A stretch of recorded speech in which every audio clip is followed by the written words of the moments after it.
Watchtower to Superman. We've got an incoming transmission. Welcome to AlterVerse Comics. The alternate take on your comic universe. I'm Travis Barth. And I'm John Chambers, and this is the comment cast. Right, comment cast. We're going to do some commentaries, lay some commentaries on your ass. And every week that we do this, we are going to the secret, ultra secret Fortress of Solitude vault, where there are hundreds upon hundreds of beautifully inlaid, lead-lined casts, and we don't know what's in them. Right. So we open them up. Well, our X-ray vision can't see through them. We don't know what's in them. It could be kryptonite. It could be crypto. It could be crypto, or it could be a Fleischer cartoon. A Fleischer cartoon, you say? Oh my! Yes, it looks like it's the Fleischer cartoons that we've opened up. And this one is a really interesting one.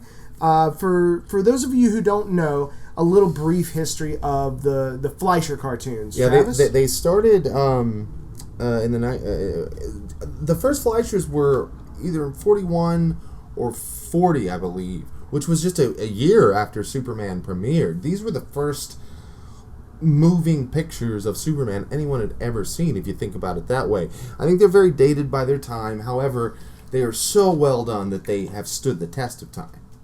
Yeah, these Fleischer cartoons, they didn't have a lot of money. It was something that was huge for them to get a title like Superman. And the Fleischer Studios started something that is still used in everyday movies today, and it's a process called rotoscoping. Right. Now it's done, all digitally and wonderfully like that.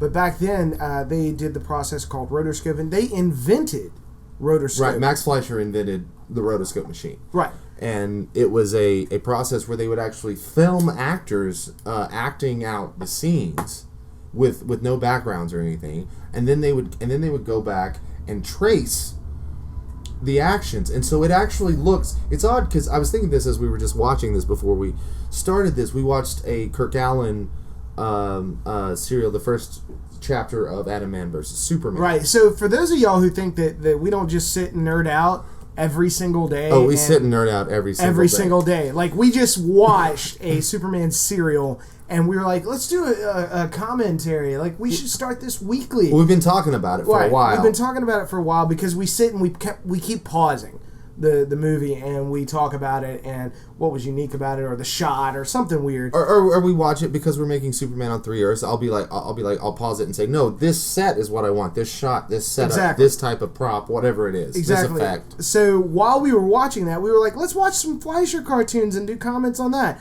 Not what we're already watching. Let's watch stuff we haven't really, watched a lot of. Right. And this cartoon you had never seen before, right? I'd never seen this.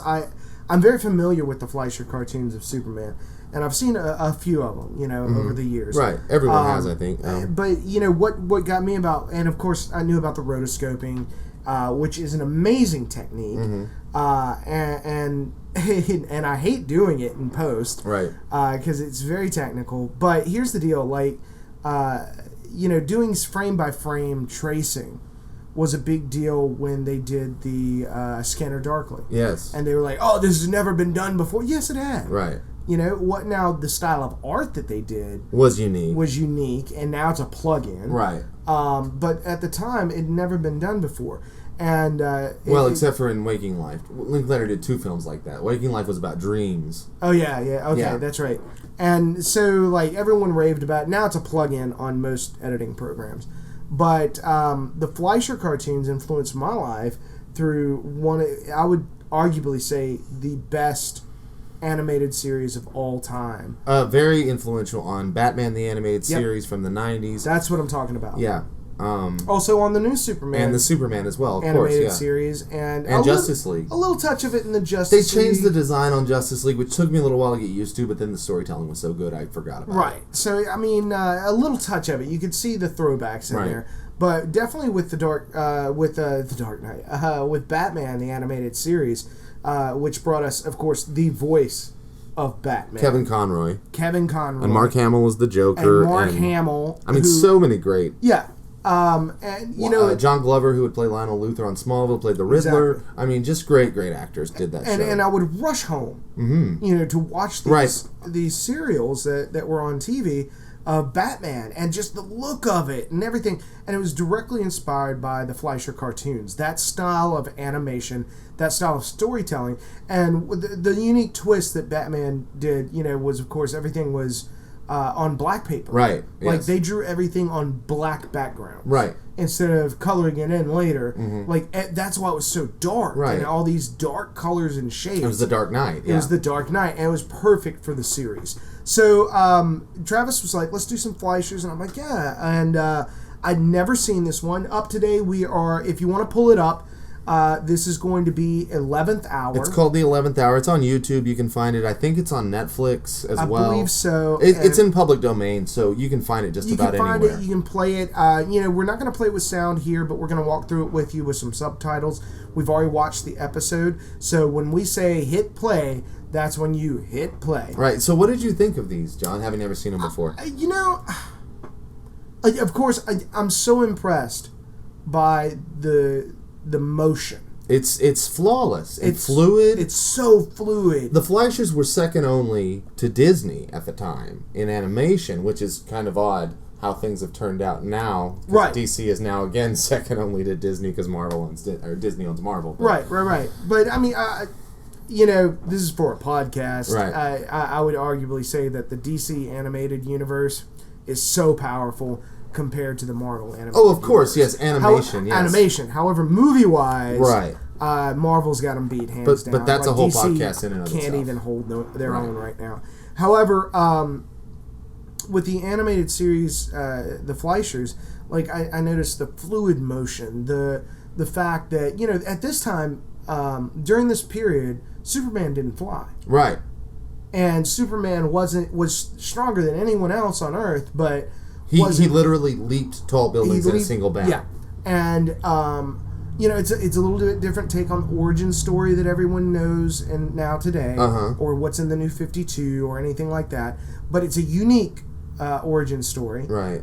This is before the Yellow Sun was. I don't even think Bill Finger had written the first Superman Goes to Krypton story and learned about his origin yet when these cartoons came out. Right, so they're inventing stuff. Right, here like Jor-El and Lara were not names that people knew yet. Krypton had been named. We knew Superman was from Krypton. Right. But that was all we knew about. But Fleischer and his team were literally coming up with new origin, with new stories, with new abilities for Superman. Well, the reason that Superman can fly is a technical reason. It's because in the first Fleischer cartoon, they had him leap because that's what he did in the comics.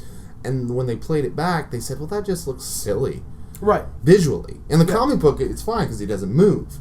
But in a cartoon, it looks silly. And so they called DC up and said, hey, can we make him fly? And they said, okay, sure. And that's the only reason Superman can fly. And that's why Superman flies. So, I mean, you got to think this was the formative years for our little Clark. Right. And he's all grown up now. Right. And he's moved to the big city. Right. But this is the formative years. This is the Smallville years of the actual of his characters. Creation, yeah. And, I thought that the look of it was amazing, how they drew the women. The stories with the women in them, the women are strong characters. Extremely strong characters. That's what I was trying to touch on in our first podcast, but I was a little frazzled and didn't quite make my point. But what I was saying was that, Lois was a career woman. She was going to get the story, and she wasn't gaga for Clark Kent until the Comic Code Authority came along and stopped and started censoring the comics. And that was so then the only story they could really tell was, oh gee, Superman sure is dreamy, because of technical reasons. But at this time, Lois was still, cutthroat businesswoman, a reporter, and she saw Clark as her competition. The love story didn't come along until much later. Oh yeah, by far. And the fact that she is portrayed as a strong woman, even when she is in dire circumstances. Like in 11th Hour, like, spoiler alert here if you've never seen it, like, she gets captured and her death is imminent, and she walks to her death strongly. Right. She wasn't the girl tied to the train tracks screaming for Superman to come and help her. She could get herself out of any situation. Right.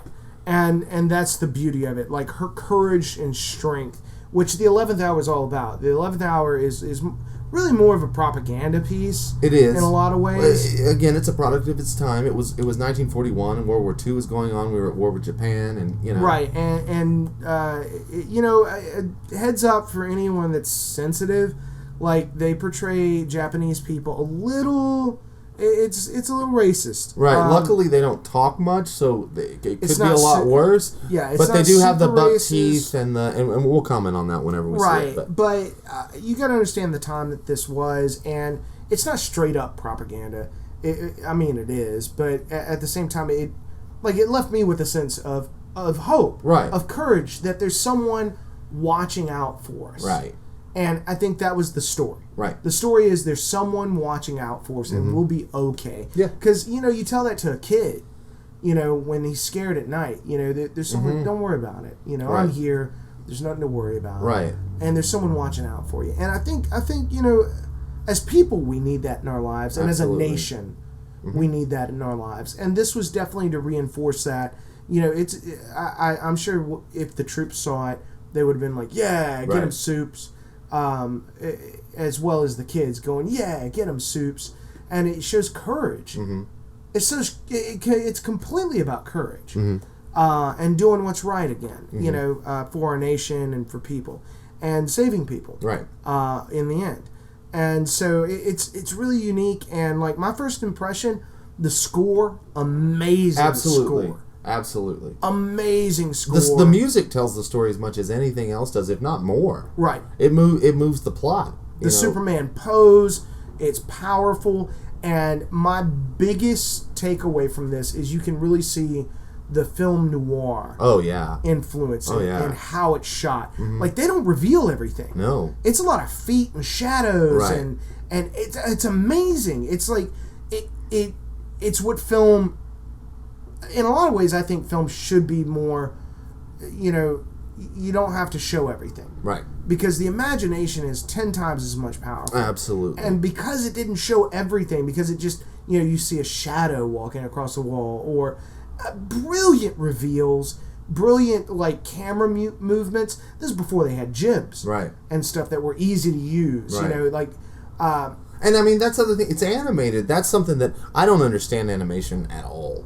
And so to see just a zoom or a push in on something that's drawn, I'm still going, how'd they do that? Just like I did when I was a kid, going, how'd they make Christopher Reeve fly? Yeah, and we all love cartoons, and this is definitely an influence on artists, another thing, if you'll notice in this episode, and yet again, this is the Fleischer Cartoons 11th Hour, so if you haven't found it yet, you've had plenty of time. Right. Go find it later. Anyway, the big thing is the Superman S. Yeah, it's black. It's black, like in Kingdom. Right, Kingdom Come. Which Alex Ross, that's why he drew it that way, is because of the Fleischer cartoon. I never knew it was black before. Right. And it's stark. It's like, whoa, that was a hell of a choice right there. Right. And they make some strong choices, and it's strong material. Like, now I think it would be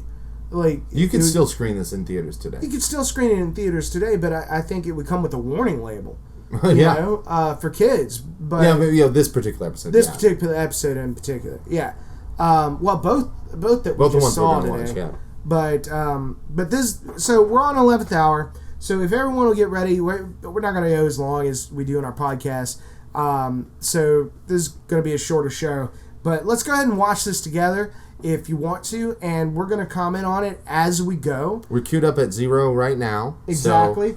So get ready to hit play. We're about to hit play in 5, 4, 3, 2, 1, play.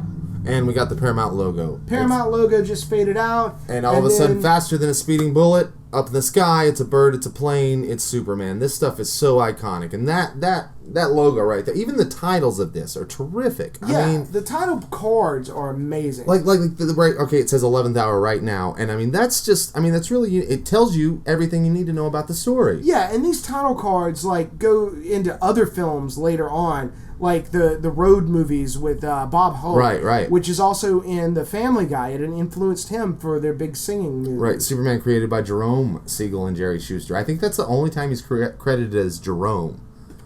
It's always Jerry Siegel. Yeah. Dan Gordon directed this episode. Sammy Timberg did the amazing music.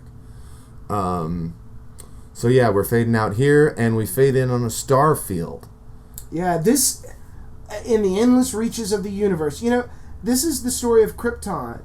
And I think it was interesting that they give it a color, that it was an advanced civilization, physical powers, like they're already... Right, and the green, is where the kryptonite comes from later on. And one interesting thing that I noticed when we watched it just a second ago was this animation that's coming up right here in just a second. When Krypton explodes, they use that animation again. That effect right there, that cloud burst, is used in the George Reeves series. Anytime there's an explosion, they use that same cloud the burst. George Reeves series, it's almost the same opening, right?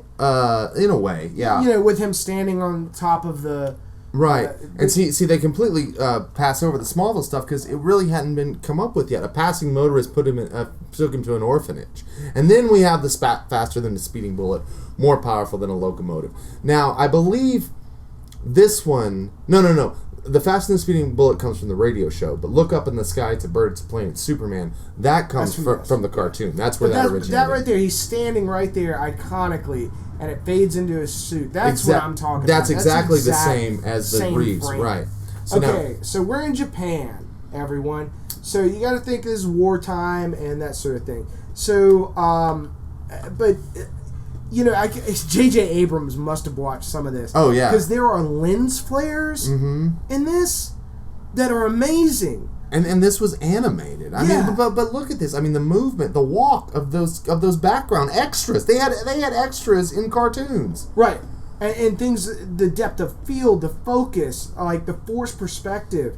It's amazing. The sound design really is. And I mean, look at I mean, everything is physical. The physics of this. Yeah, it's still a cartoon, but it looks like a real boat turning over right there. Right. And then we got the sirens wailing. All of a sudden, something's going wrong, and there is Shadow. Oh, and then he's gone. That's such an amazing effect. That is brilliant right there. Like, and then he jumps back into the room, and this actually kind of makes sense. Like, he's there. I'm assuming he's a reporter in the field. He's out there. Checking up on stuff, and now he goes back to his hotel room. And changes back into Clark Kent while Lois is talking to him through the wall. And here we go. And like we said, this story really is more of a Lois story than it is a Superman story. You've got Clark a little bit here, being Clark and doing a secret identity. But then Lois is going to go out and chase the story, Right. Exactly. And now we have to reveal the villains. Here's the bad guys. And here's where it gets a little touch and go, guys. Right, this is where we're talking about, like the racism is a little bit there, a lot there. But this right here, where they're setting up with the lights and everything, this is brilliant. And those guns, they look so dangerous. Mm-hmm. Really. And I mean, look at that. That's a full, and I mean, these are for kids. Great match dissolve right there from the clock to Clark's watch. That's what I'm saying. Cinematically, like, it's so film noir. It's so beautiful. And then Superman's going to save the day, going back out, to be Superman. And right here, this shot coming up. There's a shot coming up in just a second. You see the boat about to turn over, and then it goes to an underwater shot. Right, of Superman, and you look at his hair right there. Look at that hair and the cape. Like the physics and the of bubbles, this world. Yeah. Then the steam and I mean, you really believe, like I said, this looks more realistic than some of the live action stuff that we were watching. Oh, by far, and just And those explosions, and here we have Superman fighting in World War II. That's the reason I wanted to watch this, is because he did kind of help with the war effort in this cartoon, you know? Yeah. Which is interesting, to me. A lot of the heroes helped with the war effort and selling war bonds and everything. Oh, else. yeah, absolutely. It was a big thing. Buy war bonds. Batman and look and at Robin the light that reflects off his beautiful. Suit. It's all told in shadow and makes you want to know more. And here's the best part. Okay, so Lois is about to get in trouble. The shadow, he's sneaking up on her. This is like film noir 101 in my book. And it tells so much without telling anything. But you know what? I never feared for Lois as a kid watching this, because you knew that Lois was going to get out of this. You knew she was strong enough to save herself, and if she wasn't, Superman was going to do it. You know, exactly. But you were pretty sure Lois was going to do it by herself. So this is my only really criticism, like that little torch that he's got. Yeah. On there, he moves and the light doesn't. Mm-hmm. And it's just for a second. It's the only time that I saw a flaw in this. But it's a great show of the passage of yeah. time. By showing all the different bulletins or whatever. Yeah, and Superman rips that apart to shred. And then this chain. Look at the detail in that chain, and the sound design on this is amazing. Mm-hmm. I mean, look at that. That looks like a real chain. I would never even think to design something like that. Right. I mean, just the genius of Max and Dave Fleischer. Right. And right there, it shows that he gets caught up in this. That Superman's not perfect. Mm-hmm. And then this right here, this sequence is my favorite sequence of the whole thing. All told in shadows. All told in shadows. Lois is going to go and be put on a she's executed. That's what she's going to go do. And man, that great music. Filmmaking wise, I would have shot it this way, not as an art choice, but because I didn't have enough extras to pay.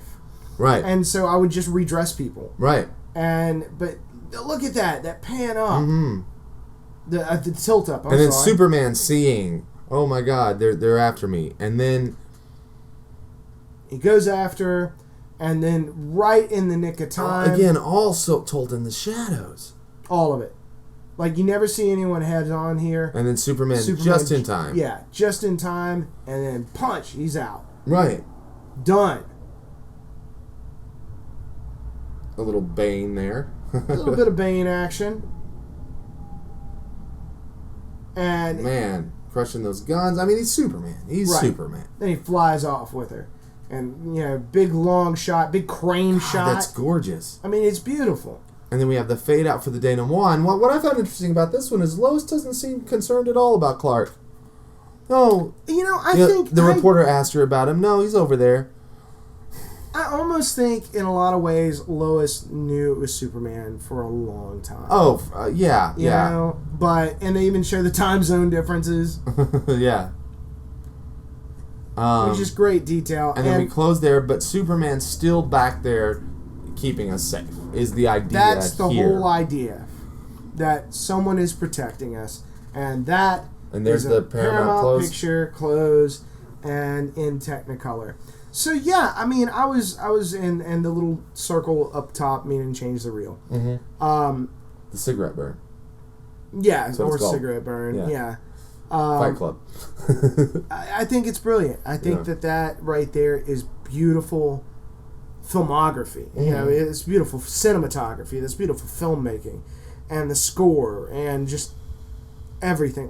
Honestly, you couldn't storyboard that. No, you couldn't. You would have to work at that style. Right. With the shadows and everything. But they did storyboard it. That's the interesting thing. Yeah, they storyboarded it before they did it, of course.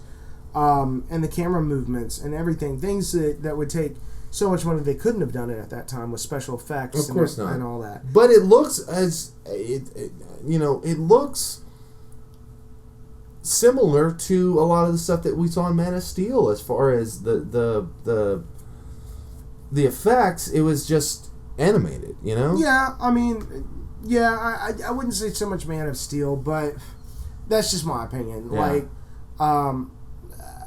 that's its own beast in CGI work. Right. But I do like the fact that at the end of the day, it goes back to what Superman is. He's a protector, and it makes us all feel protected. And seeing that and how it's shot so beautifully, how it's drawn so beautifully, is something that I was just blown away. And if you haven't seen these Fleischer cartoons, you need to check them out. They're all on YouTube. They're all on YouTube. Check them out. Enjoy them. Tell us what you think about it, and what you think about the cinematography. The cinematography, anything about it, Yeah, definitely. And get back to us. So I think that's going to wrap it up for this week. I think so. For our comment cast. We're still working out the kinks of these names. Yeah, I'm not really sure that's going to stick. It's hard for me to say. Comment cast. It's a lot of syllables. Maybe we should call it just the Watchtower. The Watchtower. Oh, I like that. I like that a lot. Oh, epiphany on the air. Yeah, done. Oh my gosh. So that from now on, the Watchtower. So we'll see you next time in the AlterVerse, where things can get a little weird, and believe me, we're always watching. I'm Travis Barth. And I'm John Chambers. We'll see you next time.